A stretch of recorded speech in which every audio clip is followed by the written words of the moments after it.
Osteopathy, it is a natural medicine, and we want to find the cause of the problem, the dysfunctional pain. Andrew Taylor Still explained an osteopath, it is like an engineer of the organism. I believe that because we are able to know all mechanism inside the body, and we are able to know where we have a dysfunction. Okay? It's possible to put back in motion different parts of the body, and after that you have health, and you have no pain, and you have a good feeling for the patient, a wellness for the patient. I love osteopathy because we have not just the consciousness, awareness of the sickness, but we are aware about the health. Our goal is not to fight the sickness, but to put back in motion all mechanisms in the body to come back to the health. The common description of osteopathy, it's an art and a science. So there are really two evolving areas that come together. But osteopathy is a practice, a manual practice, of being able to see the person as a whole person and not in parts and pieces. It is really the ability to search for the expression of health in that person. Everyone has it. Everyone has that capacity to heal, to regenerate, to improve. Even the most chronic clients that I have adore osteopathy because it always brings them to a better state and allows them to function with much less pain, much less disability. So for me, the osteopathic approach is really an approach that looks at the whole of the person and promotes the health in the person. Osteopathy comes from the United States. It was developed by Andrew Taylor Still in 1874. So he was a doctor and he developed some other ways than medical to help patients, especially his kids that were sick.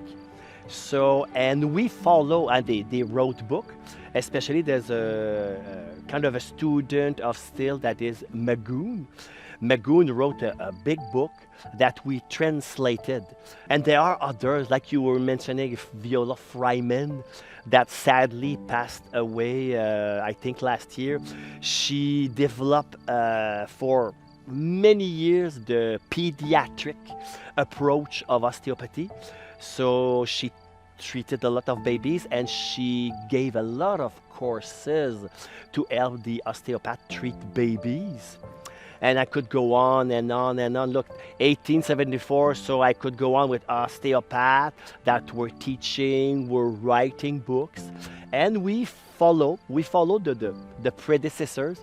We follow, like I said, Andrew Taylor Still, Magoon are mainly the ones, we follow their writing, their philosophy also, their philosophy in all the campuses we have. Palpation is using a tactile and sensory mechanism that also needs to evolve, that also needs, you may have no ability to palpate when you start. Some students have extraordinary palpation skills when they come in, but they haven't really put it together. Some students have none. So if you start at somewhat of a very bony level of palpation that's fairly concrete, no, you're not on the skin, you have to pass through the skin and get onto a bone and move a bone. All right? And you have to evaluate that motion. That's a skill. And then once that skill in the first couple of years is managed, there are more skills. Can you get on a membrane? Okay, so it's not a bone, it's not skin, it's something deeper. It's a membranous level. And as you develop those skills, can you get on a fluid level? Oh, that's something completely different. It's a completely different form of palpation. And it takes time. And then there is the visceral palpation. This is why the 5-year program is so good for students, because it allows them the time to evolve according to their own tactile sensory system. And they all come out a little differently. And it's really part of their expression, their relationship with the health of the person. It's possible to train people to have a good palpation. It's possible to train people to recognize the health and the sickness in the tissue.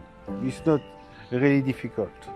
Everybody can develop the palpation. Look, the way I understand it, you know, for probably your first course, first year, palpatory speaking, you're not gonna feel anything.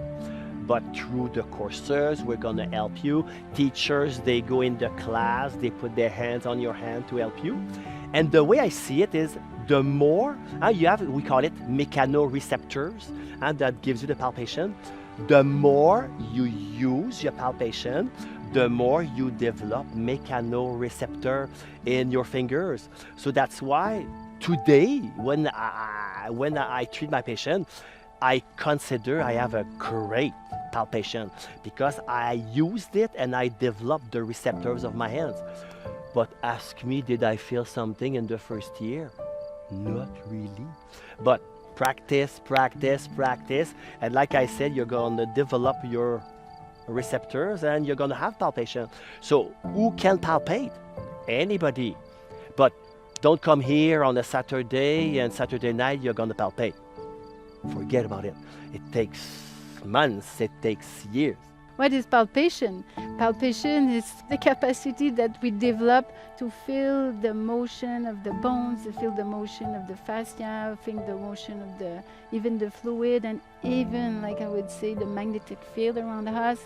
And so the hands are so beautiful, but it's not, we don't have just the palpation. With the hands, we can feel with the hand, but we feel also with the heart, because hands are just a continuity of our heart. Alors, I touch with my hand, yes. I work with my hand, yes. But, for example, in osteopathy, I work with my body. My body induces the movement of my hand. Palpation basically is to have your hands on another body and feel what's under your hand, but there are hundreds of things manifesting there. And so the question is, what do you pick up and how do you interpret it and how do you work with it to bring it back into its normality? I start osteopathy for that, because we treat the cause, because you have no force. All treatment is very soft. It is a solicitation, no obligation for the body, but the body take it.